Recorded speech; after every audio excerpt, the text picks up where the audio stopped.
செம்மண்ணிலே தண்ணீரை போல் உண்டான சொந்தம் இது. சிந்தாமணி ஜோதியை போல் ஒன்றான பந்தம் இது. தங்கை அல்ல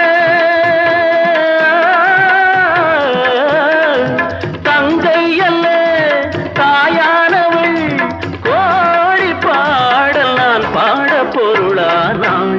ஒரு தங்க ரதத்தில் பொன் மஞ்சள் நிலவு, ஒரு தங்க ரதத்தில் பொன் மஞ்சள் நிலவு.